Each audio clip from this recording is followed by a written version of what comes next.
बर्बरीक भीम के पुत्र घटोत्कच के पुत्र थे। बाल्यकाल से ही वे बहुत वीर और महान योद्धा थे। उनको आरंभ से ही धनुष विद्या में रुचि थी। उन्होंने युद्धकला अपनी माँ से सीखी।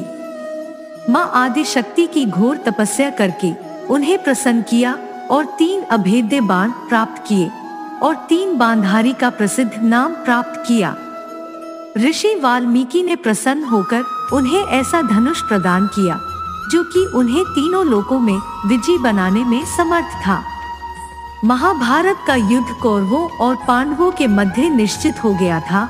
यह समाचार बर्बरीक को प्राप्त हुआ तो उनकी भी युद्ध में सम्मिलित होने की इच्छा जागृत हुई। जब वे अपनी माँ से आशीर्वाद प्राप्त करने पहुँचे तब माँ को हारे हुए पक्ष का साथ देने का वचन दिया। वे अपने घोड़े, जिसका रंग नीला था, पर 3 बाण और धनुष के साथ कुरुक्षेत्र की रणभूमि की ओर अग्रसर हुए। सर्वव्यापी श्री कृष्ण ने ब्राह्मण वेश धारण कर बर्बरीक से परिचित होने के लिए उन्हें रोका और यह जानकर उनकी हंसी भी उड़ाई कि वह मात्र 3 बाण से युद्ध में सम्मिलित होने आया है। ऐसा सुनने पर बर्बरीक ने उत्तर दिया कि मात्र 1 बाण शत्रु सेना को परास्त करने के लिए पर्याप्त है और ऐसा करने के बाद बाण वापस तर्कस में ही आएगा। यदि तीनों बाणों को प्रयोग में लिया गया तो तीनों लोकों में हाहाकार मच जाएगा।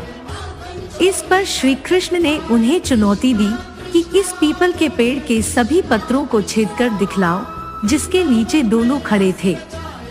बर्बरीक ने चुनौती स्वीकार की और अपने तुनिर से 1 बाण निकाला और ईश्वर को स्मरण कर बाण पेड़ के पत्तों की ओर चलाया। तीर ने क्षण भर में पेड़ के सभी पत्तों को भेद दिया और श्री कृष्ण के पैर के इर्द गिर्द चक्कर लगाने लगा, क्योंकि एक पत्ता उन्होंने अपने पैर के नीचे छुपा लिया था। बर्बरीक ने कहा कि आप अपने पैर को हटा लीजिए वरना ये आपके पैर को चोट पहुंचा देगा। श्री कृष्ण ने बालक बर्बरीक से पूछा कि वह युद्ध में किस ओर से सम्मिलित होगा, तो बर्बरीक ने अपनी माँ को दिए वचन दोहराया कि वह युद्ध में उस ओर से भाग लेगा जिस ओर की सेना निर्बल हो और हार की ओर अग्रसर हो।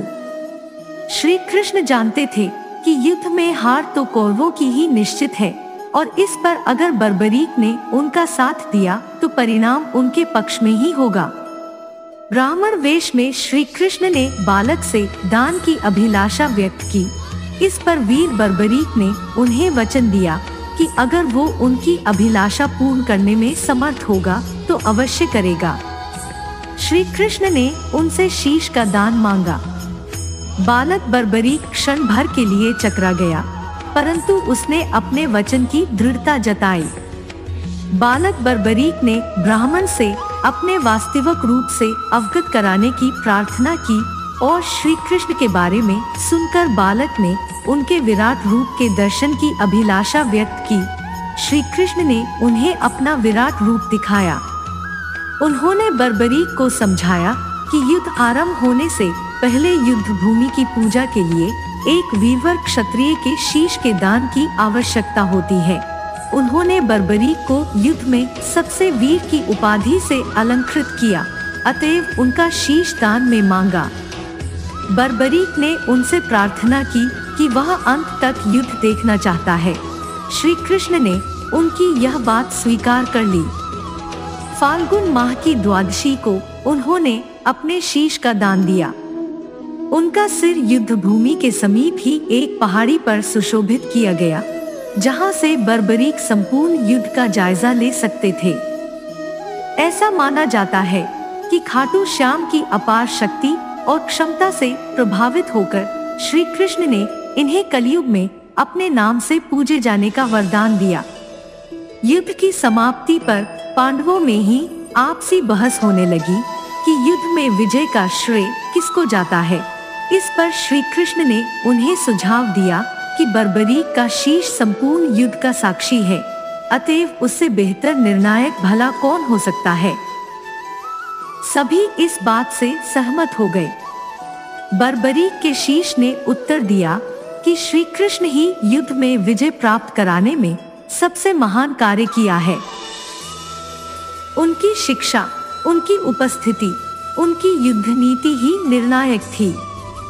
उन्हें युद्ध भूमि में सिर्फ उनका सुदर्शन चक्र घूमता हुआ दिखाई दे रहा था, जो कि शत्रु सेना को काट रहा था। तो दोस्तों, आज के वीडियो में इतना ही। अगर आपको वीडियो पसंद आया हो तो इसे लाइक करें, शेयर करें और सब्सक्राइब करें। धन्यवाद।